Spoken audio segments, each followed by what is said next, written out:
service in Srimad Bhagavatam 7.5.23 and 24, right? Shravanam Kirtanam Vishnu Smaranam Padasevanam Archanam Vandanam Dasyam Sakhyam Atma Nivedanam. Hearing, that is Shravanam, chanting, Kirtanam about the transcendental holy name, form, qualities, paraphernalia, and pastimes of Lord Vishnu, remembering them, that is Smaranam, then serving the lotus feet of the Lord, that is Padasevanam, then offering the Lord respectful worship with 16 types of paraphernalia, that is Archanam, then offering prayers to the Lord, that is Vandanam, then becoming his servant, Dasyam, considering the Lord one's best friend, Sakhyam, and surrendering everything unto him, in other words, serving him with the body, mind, and words, that is Atma Nivedanam. So these are all accepted as pure devotional service, and one who has dedicated his life to the service of Krishna. So these nine methods should be understood as the most learned person, for he has acquired complete knowledge. And for each of these nine devotional services, there are devotees who attained perfection by performing just one of them, right? Like we have Parikshit Maharaj, who attained salvation simply by hearing. Shukadev Goswami attained salvation simply by chanting the glories of the Lord. Prahlad Maharaj attained salvation by remembering the Lord. The goddess of fortune, Lakshmi Devi, right? She attained perfection by worshipping the Lord's lotus feet. Then Prithu Maharaj attained salvation by worshipping the deity of the Lord. Akrura attained salvation by offering prayers. Hanumanji by rendering service. Then Arjuna by establishing friendship with the Lord. And Bali Maharaj by offering everything to the service of the Lord. Right? So, so we just heard, right, that Akrura attained the perfection of life by offering prayers. He exemplifies this particular service, and this is the position of Akrura. So then, in this particular chapter of Krishna book, we will understand, we try to understand the mood of Akrura. So in the previous chapter, that is yesterday, you all must have heard about how Krishna killed Keshi and Vyomasura. And then after that, Kamsa sent Akrura to summon Krishna and Balram to Mathura with the intention to kill them himself. So he realized that all these attempts were futile because all these demons whom he sent for killing Krishna and Balram were getting killed themselves. So his final resort was to bring them to Mathura and kill them himself. Right. Then after that, I'll just give a brief of 38 and 39th chapter. This is 40, so today I had to swap with His Grace Sachidevan Gaur Prabhuji. So I'll just give a brief summary of those two chapters as well. So yeah, after that, Akrura left for Vrindavan after Kamsa asked him to, and he had given him a brand new chariot. And Kamsa thought Akrura, I mean, Kamsa is demoniac, right? So he thought Akrura was innocent and he would be tempted to ride the new chariot himself, as a material gratification. But Akrura was a pure devotee, and he was, of course, glad that the chariot was new, not for himself, but because he thought, how can the Supreme Lord use something enjoyed by the demoniac Kamsa, right? And all along, Akrura was deeply meditating on going to Vrindavan, meeting Lord Krishna and Lord Balaram, and how he would fall on their lotus feet. And this is, in fact, exactly how, the mood we should carry when we go to any Dham Yatra, especially Vrindavan and Mayapur. Then after that, Akrura reached Vrindavan, and as soon as he saw the footprints of Lord Shri Krishna on the ground, he immediately jumped down from his chariot out of respect. He became overwhelmed with all the symptoms of ecstasy. He wept, and his body trembled. And out of extreme jubilation upon seeing the dust that was touched by the lotus feet of Krishna, Akrura fell flat on his face and began to roll on the ground. Then later on, he met Krishna, and he was welcomed warmly by Krishna, Balram, and Nanda Maharaj. Then after that, after some time, Akrura told them about the Dhanu Yagya. Kamsa invited all of the all the Vrindavan Vasis to participate in, and then later on they set for Mathura together. Right. Then when finally Akrura took Krishna and Balram and drove towards Mathura, all the young gopis tried to stop them. So though Krishna promised to return, the gopis considered it to be the very last time they were meeting, and all the Vrajavasis looked on until the chariot was out of their vision. So Akrura drove on for some time, and on the way they stopped on the banks of Yamuna, Brahmarada, a particular lake, where Akrura had a spectacular vision. And this was the same lake where the cowherd men were made to submerge in the water and then lifted up, and the Vrajavasis saw the abode of Sri Krishna. And this was mentioned in the 28th chapter. So Akrura also had a spiritual vision from the same vantage point. Then in this lake, Akrura saw Balram turn into Sheshnag and Krishna into Mahavishnu, and they were surrounded by intimate associates like the four Kumaras, demigods like Brahma and Lord Shiva. The nine great learned sages were there, and also devotees like Prahlad and Narad and the eight Vasus. All were engaged in offering prayers to the Lord with clean hearts and pure words. After seeing the transcendental personality of Godhead, Akrura immediately became overwhelmed with joy and great devotion, and all over his body were transcendental shivering. All kinds of ecstatic symptoms manifested on his body. And although for the moment he was bewildered, he retained his clear consciousness and bowed down his head before the Lord. With folded hands and faltering voice, he began to offer prayers to the Lord. Sri Akrura said, I bow down to you, the cause of all causes, the original and inexhaustible Supreme Person Narayana. From the whorl of the lotus born from your navel, Brahma appeared, and by his agency, this universe has come into being. Earth, water, fire, air, ether, and its source, false ego, the Mahatattva, the total material nature, and her source, the Supreme Lord's Purusha expansion, the mind, the senses, the sense objects, the senses, presiding deities, all these causes of the cosmic manifestation are born from your transcendental body. The total material nature and these other elements of creation certainly cannot know you as you are, for they are manifested in the realm of dull matter. Since you are beyond the modes of nature, even Lord Brahma, who is bound up in these modes, does not know your true identity. Pure yogis worship you, the Supreme Personality of Godhead, by conceiving of you in the threefold form, comprising the living entities, the material elements that constitute the living entities' bodies, and the controlling deities of these elements. The Brahmanas who follow the regulations concerning the three sacred fire worship you by chanting mantras from the three Vedas and performing elaborate fire sacrifices for the various demigods who have many forms and names. In pursuit of spiritual knowledge, some persons renounce all material activities and, having thus become peaceful, perform the sacrifice of philosophic investigation to worship you, the original form of all knowledge. And yet others, those whose intelligence is pure, follow the injunctions of the Vaishnava scriptures promulgated by you. Absorbing their minds in thought of you, they worship you as the one supreme Lord manifesting in multiple spiritual forms. And there are still others who worship you, the Supreme Lord, in the form of Lord Shiva.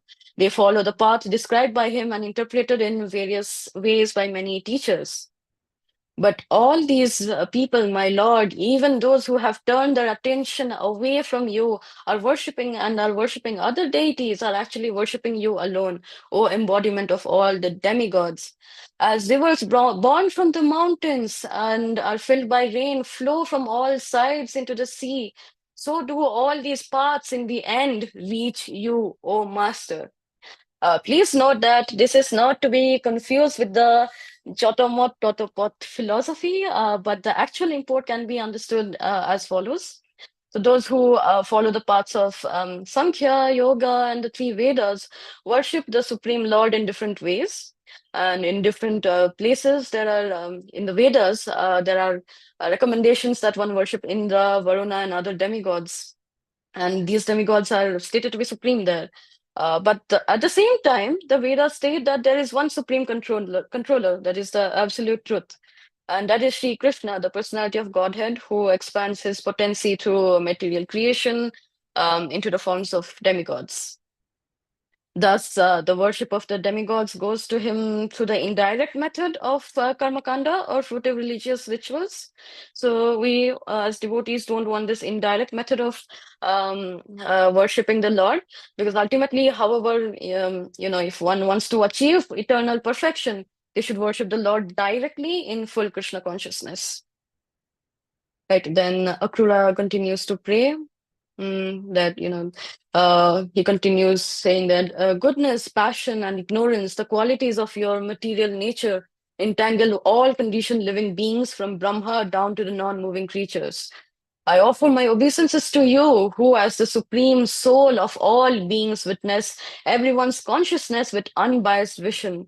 The current of your material modes, produced by the force of ignorance, flows strongly among the living beings who assume identities as demigods, humans, and animals.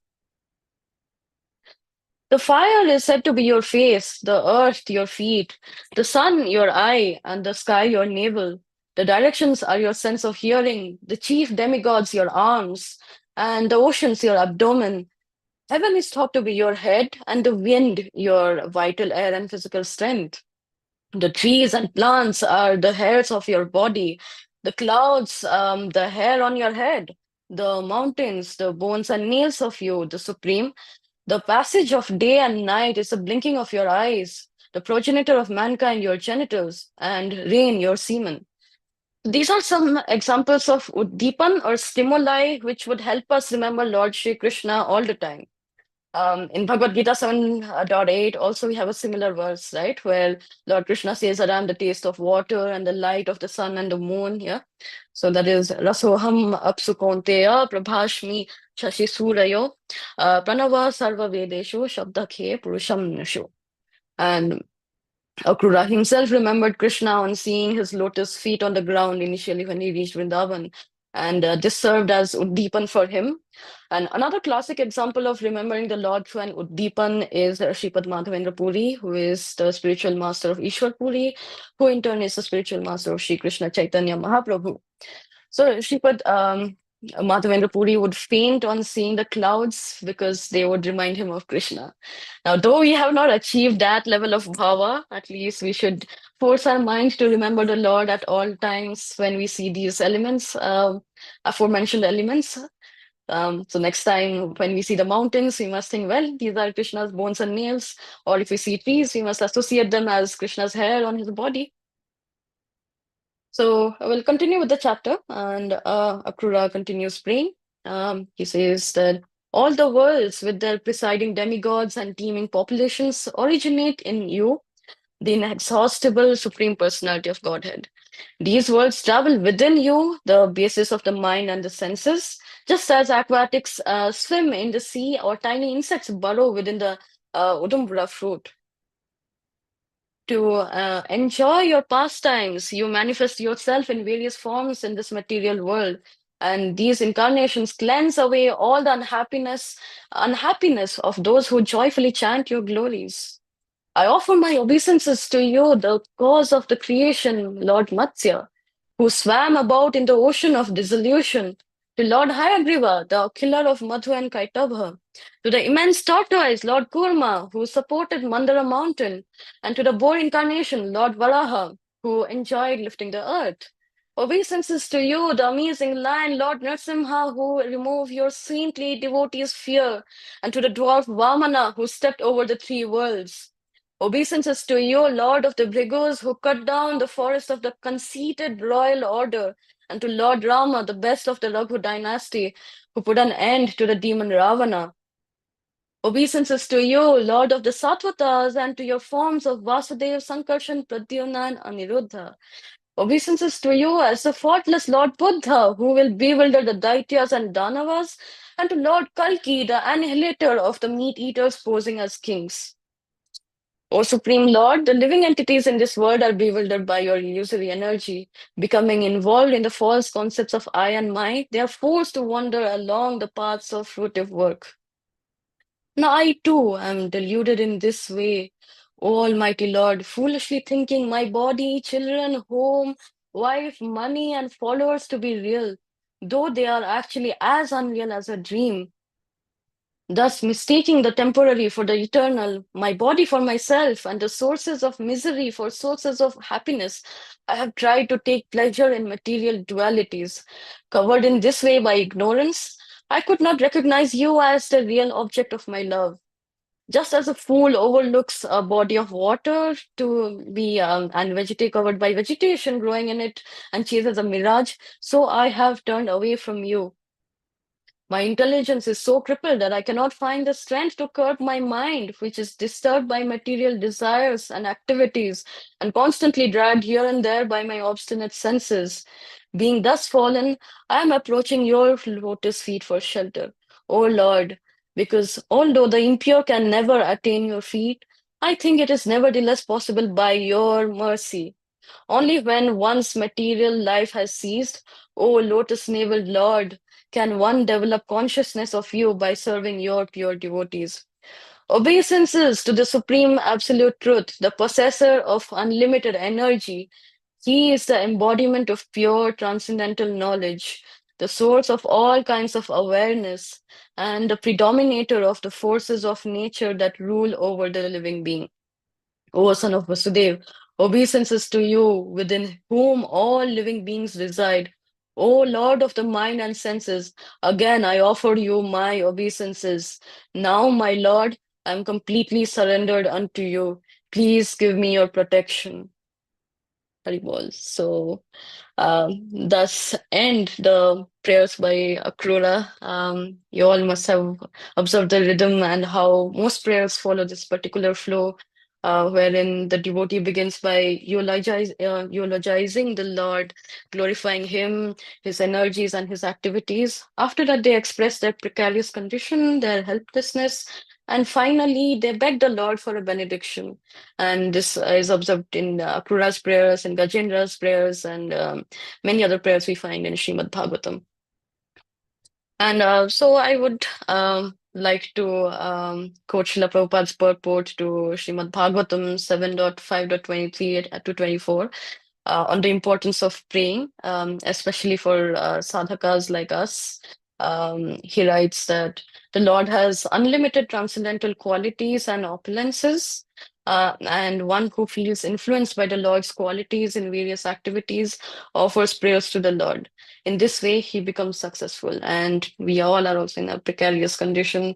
Afflicted by material nature, and we are deluded so much that we think we are enjoying when we are suffering and tossed around by Maya. So we all should also recite these prayers because we don't have the qualification to compose our own prayers. We can always repeat the prayers recited by great devotees. So I shall end the narration here. I think we have a lot of time. Thank you for all for giving me this opportunity and thank you for your patience. Hare Krishna. Are Hare there any Krishna. questions or comments? Hare Krishna Mataji. Thank you. Hare Krishna Uh, Prabhuji. this by Apura, the Supreme Lord. And it was like a very short notice, Mataji, for you. This morning, the swapping happened. Sorry for that. But still, it is like very wonderful as well. We'll chant one round of Hare Krishna mantra to Mataji. Hare Krishna, Krishna Krishna, Hare Hare, Hare Hare Rama, Hare. Ram, Hare Ram, Ram Ram, Hare Hare.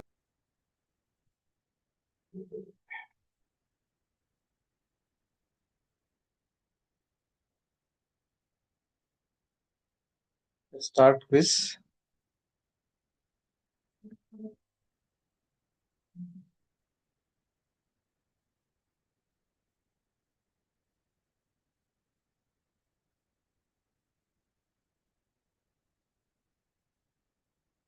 Please join.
Starting the quiz. Be ready.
Hari Bol.